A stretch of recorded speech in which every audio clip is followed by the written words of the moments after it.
금요 경건의 시간입니다. 기도하겠습니다. 이 시간도 우리 삼위일체 하나님께만 영광과 존귀와 감사와 찬양을 올려드립니다. 어느덧 한 주를 마무리하는 금요일입니다.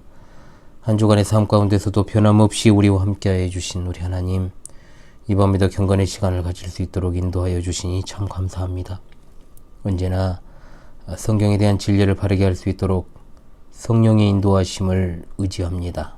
말씀을 읽고 듣고 또한 주신 교훈을 삶에 바르게 적용하고 순종하여 우리 삶을 변화시켜 나감으로 우리 삶을 하나님 보시기에 아름답게 세워나가기를 원하옵니다. 날마다 주 예수 그리스도의 보혈의 공로만을 의지하는 삶을 살게 하시고 성령께서 맺게 하시는 의와 거룩과 경건의 선한 열매의 행실의 열매들이 우리 주님의 성품의 열매가 많이 맺혀지기를 갈망합니다. 오늘 하루와 그리고 지난 한 주간의 삶을 돌아보면서 때마다 일마다 그릇되고 그러지고 또한 판단력이 흐려지고 또한 분별력이 없었고 여러 가지로 타협하는 신앙으로 일관하던 우리의 모습들을 돌아봅니다. 하나님의 영광을 나타내지 못하고 때론 가리는 일이 없었는지 우리의 언행 심사를 돌아보며 회개하오니 우리를 긍휼히 여겨주시고 복을 주사 하나님의 찬송의 백성으로서의 그 본분과 신분을 잃어버리지 않도록 인도하여 주시옵소서. 이 시간도 변함없이 여러 환경과 상황 속에 애쓰며 분투하는 우리 하늘 가족들을 기억하여 주시고 어디에 있든지 무엇을 하든지 하나님께서 동행하실 줄을 믿습니다. 이 시간도 변함없이 하나님의 정확무한 말씀인 사사기를 통해 주실 은혜를 소망합니다. 성령께서 우리 마음을 조명하사 전하는 자 듣는 자 모두가 하나님이 주시는 은혜로만 충만하게 하여 주옵소서. 우리 주 예수 그리스도의 이름으로 기도합니다. 아멘. 찬송가 384장. 찬송가 384장, 통일 찬송가 434장입니다. 나의 갈 길 다가도록. 나의 갈 길 다가도록 예수 인도하시니 내 주 안에 있는 긍휼 어찌 의심하리요. 믿음으로 사는 자는 하늘 위로 받겠네. 무슨 일을 만나든지 만사 형통하리라. 무슨 일을 만나든지 만사 형통하리라. 나의 갈 길 다가도록 예수 인도하시니 어려운 일 당한 때도 족한 은혜 주시네. 나는 심히 고단하고 영혼 매우 가라나. 나의 앞에 반석에서 샘물 나게 하시네. 나의 앞에 반석에서 샘물 나게 하시네. 나의 갈 길 다가도록 예수 인도하시니 그의 사랑 어찌 큰지 말로 할 수 없도다. 성령 감화 받은 영혼 하늘 날아갈 때에 영영 부를 나의 찬송 예수 인도하셨네. 영영 부를 나의 찬송 예수 인도하셨네. 아멘.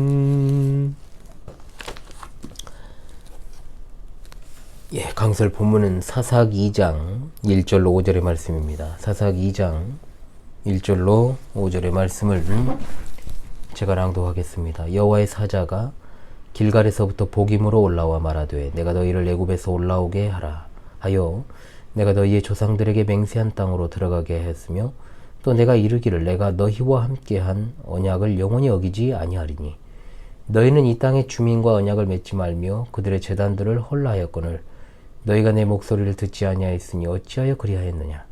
그러므로 내가 또 말하기를 내가 그들을 너희 앞에서 쫓아내지 아니하리니 그들이 너희 옆구리에 가시가 될 것이며 그들의 신들이 너희에게 올무가 되리라 하였노라. 여호와의 사자가 이스라엘 모든 자손에게 이 말씀을 이름해 백성이 소리를 높여 운지라. 그러므로 그것을 이름하여 복임이라 하고 그들이 거기서 여호와께 제사를 드렸더라. 아멘. 오늘부터는 사사기 본문을 본격적으로 살펴보는 시간이 되겠습니다. 우리가 오늘 읽은 사사기 2장, 이스라엘 지파들이 1장에서 여러 번 가나안 사람들과 이제 싸웠던 것을 볼 수 있습니다. 이런 가나안 전쟁의 결과 그들이 이룬 것이 무엇입니까?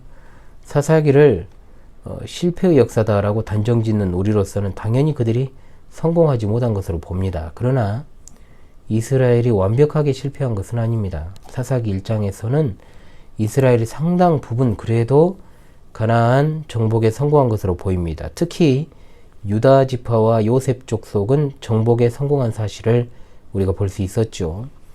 또한 이스라엘이 정복하지 못한 현실적인 이유, 나름의 이유가 있었죠. 골짜기의 거민들은 철병거가 있었고 일부 도시들은 군사적 요충지였기 때문에 쉽게 함락시킬 수 없었다. 또 쫓아내지 않은 거민들은 그냥 내버려 두지 않고 강제 노역을 시키기도 했습니다. 즉 나름대로 성공을 이스라엘이 했다는 것이죠.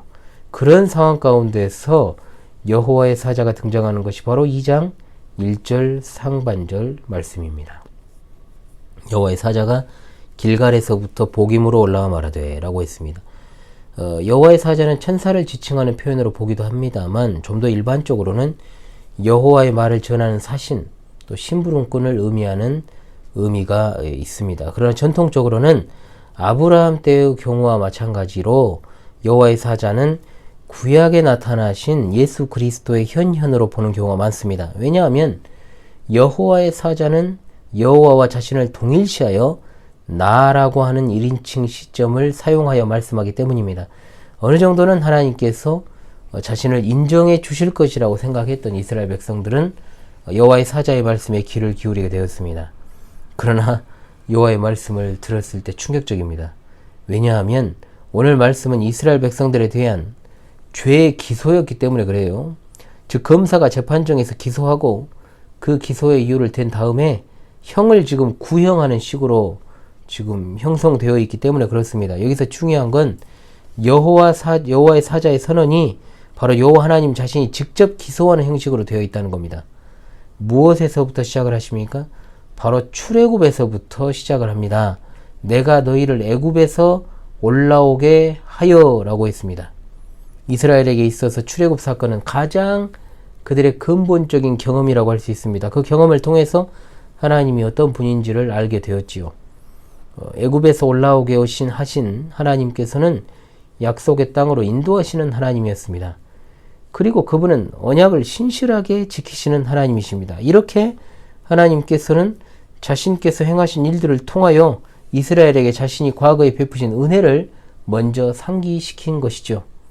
동시에 조상들과의 언약을 지키시고 이스라엘과 맺은 언약을 영원히 지키시는 하나님께서 자신의 신실하심을 바탕으로 하여 이스라엘에게 요구하신 것이 있습니다. 그것은 바로 2절에 나온 바와 같이 무엇입니까? 이 땅의 주민과 뭐를 맺지 말라? 언약을 맺지 말고 그들의 제단들을 헐라는 것이었습니다. 언약을 맺지 말라는 건 지난 시간에도 말씀드렸습니다만 신명기 7장 2절에 이미 나와 있습니다. 즉 언약을 맺지 말라는 명령은 그들의 제단을 헐라는 명령으로 이어집니다. 즉 언약과 신앙적인 문제가 이렇게 연결이 되어 있었다는 것이죠. 약속의 땅에 들어와서 가나안 주민이었던 라합과 기브온 주민들과 언약을 맺은 일이 일찍이 있었습니다. 그러나 그것이 심판을 초래하는 문제는 되지 않았습니다. 룻기에서도 모압이라는 이방 여인을 베들레헴이 받아들였던 것도 마찬가지입니다. 이방인 심지어 가나안 주민들도 여호와를 알고 믿을 때는 이스라엘이 될 수 있었다는 것이죠. 그러나 지금 하나님의 명령은 무엇입니까? 제단을 헐라고 했습니다. 사사기 문제는 신앙적이고 종교적인 것입니다.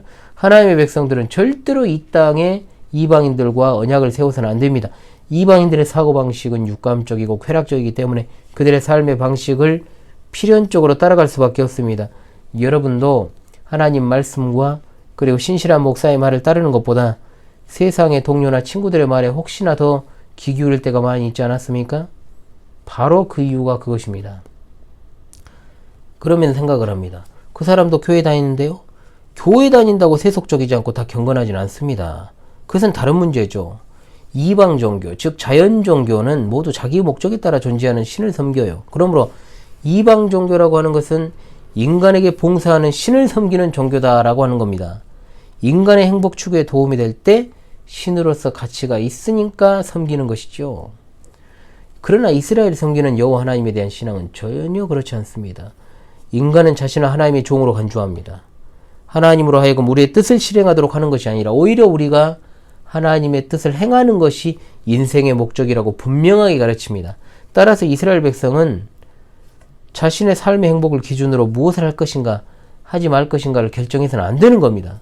이방신의 단을 허는 것이 내게 유익한가 유익하지 않은가를 물어서는 안 된다는 거죠. 그러나 이스라엘은 자신들을 하나님의 종으로 여기고 그분의 말씀에 순종하지 않았습니다. 따라서 2절 하반절에 하나님께서 이렇게 탄식하십니다. 너희가 내 목소리를 듣지 아니하였으니 어찌하여 그리하였느냐라고 말입니다. 문자적으로 이 질문은 네가 행한 이것이 뭐냐라고 번역될 수 있습니다. 이유가 궁금해서 하는 질문이 아니시고 그들의 잘못을 책망하고 탄식하시는 질문이라고 할 수 있는 것입니다. 하나님의 선언은 이러한 준엄한 기소 후에 엄청난 형벌을 구형하는 수순으로 나아갑니다. 이스라엘의 불순종에 대해서 하나님은 3가지 심판을 내리십니다. 자, 무엇입니까? 이 3가지 심판이 굉장히 논리적으로 연결이 되어 있습니다. 첫 번째, 여호와께서는 가나안 족속을 쫓아내지 않겠다라고 말씀하십니다. 가나안 족속을 쫓아내지 않고 땅에 남겨두면서 공존하고 그 문제를 해결하기 위해 강제 노역하는 자들로 그들을 만들었지만 이것은 하나님의 입장에서는 도저히 용납할 수 없는 문제였던 것이죠. 가나안 족속을 쫓아내라고 명령하신 하나님께서 가나안 족속을 쫓아내지 아니하신다. 이게 역설 아닙니까? 이 역설적인 명령은 굉장히 심각한 의미가 있습니다. 내버려 두는 것이 하나님의 심판이라는 것. 여기서 발견할 수 있지 않습니까? 로마서 1장에서 하나님이 하나님을 피조물로 대체하는 자들을 내버려 두셨다라고 분명히 말씀하지 않습니까? 두 번째, 그렇게 남겨진 가나안 족속이 이스라엘에게 옆구리에 가시가 될 것이라고 말씀합니다. 이스라엘은 가나안 족속을 남겨두는 것이 그들에게 유익한 일이라 생각했을지 모르지만 그들은 결국 이스라엘이라고 하는 나라 전체를 괴롭히는 존재가 되고 맙니다. 3장 이후에 이제 등장하는 사사기 역사가 다 그겁니다. 그리고 세 번째, 가나안 사람들의 신이 이스라엘에게 올무가 되리라. 어떤 것이 올무가 된다라고 하는 것은 그것으로 인해서 멸망하게 된다라는 뜻입니다. 산의 짐승들이 올무에 걸리게 되면 발버둥을 치죠. 그런데 발버둥을 치면 칠수록 그것이 더욱더 자신의 몸을 죄어서 결국 죽음까지 이르게 되는 것입니다. 이스라엘은 처음에 자신들에게 이익이 될 것이라고 남겨둔 가나안 사람들로 인해서 괴로움을 겪다가 결국 그들의 신 때문에 멸망하게 될 것이라는 심판의 메시지를 듣게 되었습니다. 안식의 땅에 들어왔지만, 샬롬의 땅에 들어왔지만 샬롬을 누릴 수 없는 엔샬롬의 땅이 되어버린 것입니다. 이스라엘이 그토록 바라는 삶의 평안과 안식이 깨지는 것은 분명합니다. 이런 여호와 사자의 선언은 이스라엘에게는 정말로 충격이었습니다. 4절로 5절의 이스라엘의 반응이 이걸 잘 보여주고 있지 않습니까? 자, 이스라엘이 소리 높여 울었습니다. 이 때문에 그 장소의 이름이 우는 자들이란 뜻을 가진 복임이 된 것입니다. 울기만 했다면 의심하겠지만 여호와께 제사도 드렸다고 했습니다. 그렇다면 여기 나오는 이스라엘의 울음과 제사는 어떤 의미가 있을까요? 과연 여호와의 말씀을 들은 하나님의 심판의 메시지에 진정으로 회개한 것일까요? 물론 사사기 2장을 통해서 이 내용 자체만을 가지고 이 행동에 대한 진의를 파악하기는 어렵습니다. 자, 울었다는 감정 가지고 예배했다는 것만 가지고 그 진의를 파악하기는 쉽지 않다는 거죠. 그렇다면 사사기에 이와 비슷한 사건이 나오는 부분을 보면 이해가 빠릅니다. 사사기 거의 끝부분으로 갔을 때 이스라엘이 또 한 차례 다 같이 모여서 우는 장면이 나옵니다. 먼저는 베냐민 지파와의 전쟁에서 2번 패한 후에 20장 26절에 이스라엘 자손 모든 백성이 베델에 올라가 울며 금식하고 범죄하고 화목제를 드렸다는 내용이 나옵니다. 그런데 울고 제사한 후에 그들의 행동이 안 변해요. 앞에 두 경우와 달리 싸우리까 말리까라 물으면서 약간 좀 물러서려는 인상을 주지만 여전히 베냐민과의 싸움 자체를 포기하지 않습니다. 사사기 21장 2절에서 3절에 또 한 차례 이스라엘이 웁니다. 이때는 백성들이 더 오랜 시간 동안 더 강렬하게 감정을 표출하면서 번제와 화목제를 드렸습니다. 자, 그러나 이런 열정적인 예배에도 불구하고 그들의 사고 방식과 문제 처리 방식은 전혀 변화하지 않았습니다. 베냐민 지파를 짓밟았던 백성들은 같은 방식으로 야베스 길르앗을 해치기로 한 거예요. 그러므로 뒤에 두 장면과 같은 맥락에서 오늘 본문을 본다고 한다면 눈물로써 드린 예배가 참된 회개를 보장하지 않는다라는 것을 발견하게 됩니다. 이어지는 말씀만 보더라도 실제적인 삶의 변화를 가져오지 않습니다. 삶의 변화가 없는 감정의 고조에 따른 열정적인 예배는 예나 지금이나 의미가 없습니다. 예수님을 믿는 우리의 삶이 늘 축제 같은 삶이 되어야 함에도 불구하고 고통하고 애통하는 삶으로 전락하는 경우가 꽤 많이 있습니다. 자신의 행복이 삶의 목표가 되고 하나님은 그저 자신의 행복한 삶에 도움을 주는 존재로 전락을 시킬 때 이런 일이 일어나게 되어 있습니다. 하나님께서 우리를 부르신 목적은 우리로 하여금 하나님의 뜻에 순종하고 또 거룩한 성화의 삶을 이루어 나가도록 하시기 위함입니다. 그러나 자기 생각대로 하게 되면 반드시 문제가 생깁니다. 기뻐하며 감사를 드려야 할 삶의 무대가 애통하며 우는 자들의 장소가 되고 만다는 겁니다. 이스라엘과 같은 형식적 감정적 예배를 그쳐버리고 공적인 예배와 삶의 예배가 조화되어 늘 변화되는 삶으로서 하나님 앞에 거룩하게 세워져가는 그런 복된 삶을 살아가시기를 간절히 소망합니다. 아멘. 찬송 544장입니다. 찬송가 544장, 새 찬송가 544장, 통일 찬송가 343장입니다. 찬송가 544장, 통일 찬송가 343장입니다. 울어도 못하네, 눈물 많이 흘려도 겁을 없게 못하고 죄를 씻지 못하니 울어도 못하네. 십자가에 달려서 예수 고난 당했네. 나를 구원하시리 예수밖에 없네. 힘써도 못하네. 말과 뜻과 행실이 깨끗하고 착해도 다시 나게 못하니 힘써도 못하네. 십자가에 달려서 예수 고난 당했네. 나를 구원하시리 예수밖에 없네. 참아도 못하네. 할 수 없는 죄인이 흉한 죄에 빠져서 어찌하니 죽을까. 참아도 못하네. 십자가에 달려서 예수 고난 당했네. 나를 구원하시리 예수밖에 없네. 믿으면 되겠네. 주 예수만 믿어서 그 은혜를 힘입고 오직 주께 나가면 영원 삶을 얻네. 십자가에 달려서 예수 고난 당했네.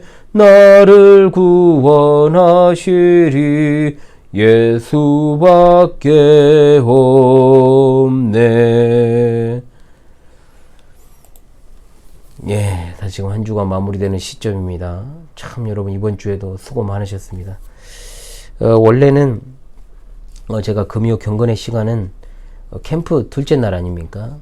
그래서 캠프 때 우리 사랑하는 자녀들과 함께 캠프 현장에서 생중계를 하려고 그랬습니다. 그런데 아무리 생각해도 그게 일정하고 여건이 안 맞을 것 같아가지고 제가 부득불 미리 이제 녹화를 했습니다. 녹화를 하게 된 것입니다. 그래서 수요 녹화하면서 같이 했는데요. 원래는 제가 수요 경건의 시간, 금요 경건의 시간도 해당 당일이나 또 바로 그 전날에 녹화를 하기 때문에 생생함이 그대로 유지가 됩니다.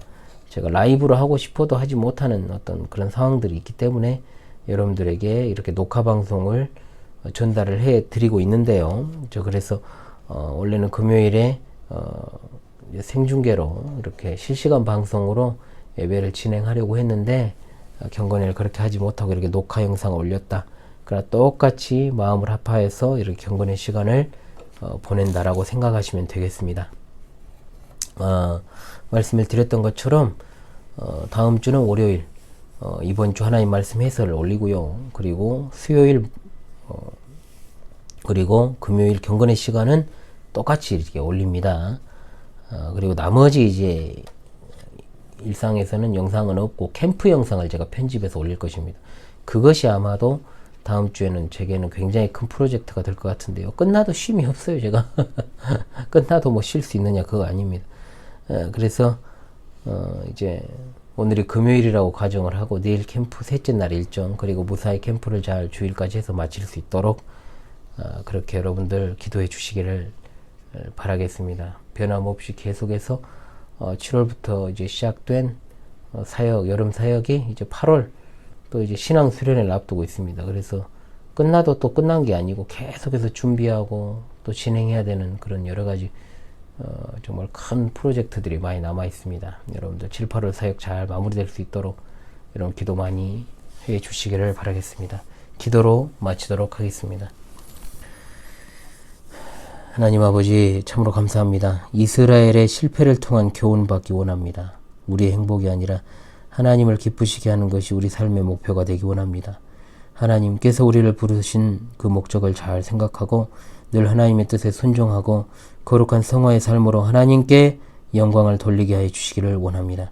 우리 예배가 감정에 치우친 예배가 되지 않게 하시고 늘 공적인 예배와 생활이 조화를 이루어 살아가는 복된 삶이 되게 하옵소서. 오늘 하루도 그리고 한 주간도 하나님의 은혜 가운데 마무리하고자 합니다. 우리와 우리에게 속한 모든 지체들이 무더위에 지치지 않게 하시고 언제 어디서든 하나님의 귀한 뜻과 사명을 수행하기에 부족함이 없는 자들이 되게 하시며 늘 하나님이 함께 하심과 주시는 말씀에 있어 깨어있게 하시고 험악한 시대를 잘 분별하여서 믿음의 준비를 신실하게 잘하여 영광 중에 다시 오실 주님을 잘 맞이하게 하옵소서. 늘 하나님 앞에서의 우리의 모습을 돌아보고 신실하고 순전한 믿음 지켜나가기를 원합니다. 이 밤에도 평안한 쉼을 우리 모두에게 주옵시고 밝은 새 아침을 열어주시며 주말과 주일에도 의에 줄이고 목마른 자로 삼위 하나님께 예배하고 귀한 가르침들을 받고 성령 안에서 성도의 신령한 교제가 넘치게 하옵소서. 여러가지 어려운 삶과 환경 가운데 놓여있는 주의 백성들의 눈물과 삶의 애환을 살피시는 하나님, 그들을 위로하여 주시고 하나님의 함께 하심을 늘 알게 하여 주옵소서. 특별히 주님, 이제 캠프 내일과 그리고 모레 마무리하는 단계에 있습니다. 하나님께서 함께하여 주시고 정말 사랑하는 자녀들이 평생 동안 하나님만 받들어 섬기는 자들로 아름답게 성장할 수 있도록 미약하나마 이 종을 사용하여 주시고 한 사람이 등이 1000사람 만사람에 맞서 싸우는 그리스도의 훌륭한 군사들로 성장하게 도와주시옵소서.